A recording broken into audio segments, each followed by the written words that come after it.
उद्धव ठाकरे संभाजीनगर पहुंचे। बीएमसी चुनाव, निकाय चुनाव से पहले खुद की तैयारियों को देखने के लिए, परखने के लिए यहाँ पर पहले एक जुलूस की शक्ल में लोगों को बुलाया गया और उसके बाद रैली में यहाँ पर लोग पहुंचे। उद्धव ठाकरे मंच पर बैठे, लेकिन ये क्या खबर ये है कि उद्धव ठाकरे की संभाजीनगर वाली रैली में भीड़ नहीं दिखी, जिसके बाद उद्धव ठाकरे घबरा गए। इसीलिए तो वीडियो बनाने वालों तक को हिदायत दे दी गई कि खाली कुर्सियों पर यहाँ भयंकर बवाल हो गया। तो दिखाते हैं, बताते हैं आपको आखिर क्यों नहीं पहुंचे किसान, आखिर क्यों भीड़ नहीं मिली, भीड़ नहीं दिखी संभाजीनगर की रैली में उद्धव ठाकरे की। तो दिखाते हैं आपको सब कुछ। आप भी वीडियो को शेयर करें, कमेंट करके अपनी राय जरूर दें।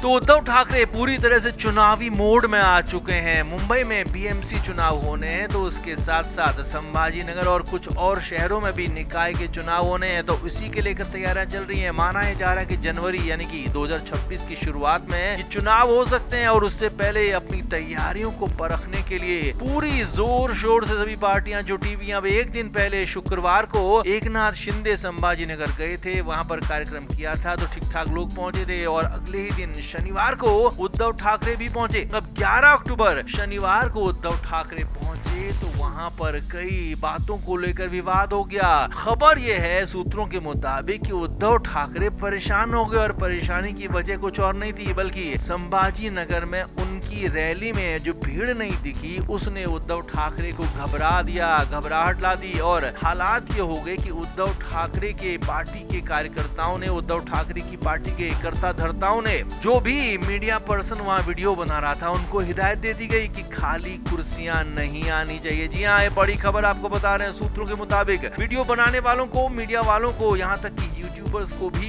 साफ साफ और सख्त हिदायत दी गई कि खाली कुर्सियां नहीं दिखनी चाहिए। एंगल ऐसा होना चाहिए कि भीड़ ज्यादा से ज्यादा दिखनी चाहिए, लेकिन वहां पर बहुत सारी खाली कुर्सियां थी, ऐसा दावा किया जा रहा है। और यही नहीं, उद्धव ठाकरे इन्हीं खाली कुर्सियों को देख देख कर परेशान हो गए। हालांकि कुछ लोगों ने, कुछ मीडिया पर्सन ने उनकी तरफ वीडियोस बनाने की कोशिश की, तो वहां पर खासा विवाद भी हुआ, बवाल भी हुआ। उद्धव ठाकरे की पार्टी के कार्यकर्ताओं ने वहां पर खासा हंगामा किया और ऐसे लोगों के वीडियोस डिलीट तक करवा दिए, ऐसी खबरें आ रही हैं। यही नहीं, सूत्रों के मुताबिक उद्धव ठाकरे ने बड़ी संख्या में किसानों को बुलाया था, लेकिन किसान उस कदर उतनी बड़ी संख्या में पहुंचे नहीं थे। हालांकि जरूर कुछ किसान वहां थे, क्योंकि हो सकता है कई लोग उद्धव ठाकरे की पार्टी से भी जुड़े हों और कई लोग नॉर्मल जी भी वहां पहुंचे हों, लेकिन हाँ, बड़ी संख्या में जो किसान बुलाए गए थे वो किसान वहां नहीं पहुंचे। खबर तो यहाँ तक है कि उद्धव ठाकरे एक बार तो इस प्रोग्राम को ही कैंसिल करने के मूड में आ गए थे, क्योंकि उन्हें लग रहा था कि अगर इतनी कम भीड़ में उद्धव ठाकरे ने मंच से भाषण दिया तो उसका भाषण का इम्पैक्ट वैसा नहीं जाएगा। हालांकि आनंद फानन में जो संभाजीनगर की रैली के आयोजक थे, वो कहीं ऐसे ही आनंद फानन में लोगों को लेकर आए, लोगों की भीड़ लेकर आए, तब जाकर उद्धव ठाकरे तैयार हुए मंच पर आने का, और उसके बाद मंच पर बैठे तो भाषण भी दिया। हालांकि उद्धव ठाकरे ने भाषण लंबा दिया, अपनी बातें कही और यहाँ तक कहा कि किसानों को 50,000 रुपए हर किसान के हिसाब से तुरंत राहत मिलनी चाहिए। लेकिन ये सारी की सारी बातें तो बात की थी, लेकिन पहले जो विवाद हुआ वो उसी को लेकर हुआ कि उद्धव ठाकरे की रैली में आखिर भीड़ क्यों नहीं पहुंची, क्यों आखिर किसान उद्धव ठाकरे से दूर दिख रहे हैं, क्यों आखिर किसानों ने उद्धव ठाकरे की रैली से दूरी बना ली। ये बड़े सवाल हैं जो यहाँ पर खड़े हो रहे हैं। तो कुल मिलाकर उद्धव ठाकरे के लिए मुश्किलें आगे और बढ़ सकती हैं, क्योंकि जब उनकी पक्ष में, उनके साथ किसान ही खड़े नहीं है, तो फिर उनके लिए मराठवाड़ा में बहुत ज्यादा दिक्कतें आ सकती हैं भविष्य में। तो आप इस पर क्या कहेंगे, आप भी कमेंट करके जरूर बताएं, वीडियो को शेयर भी करें।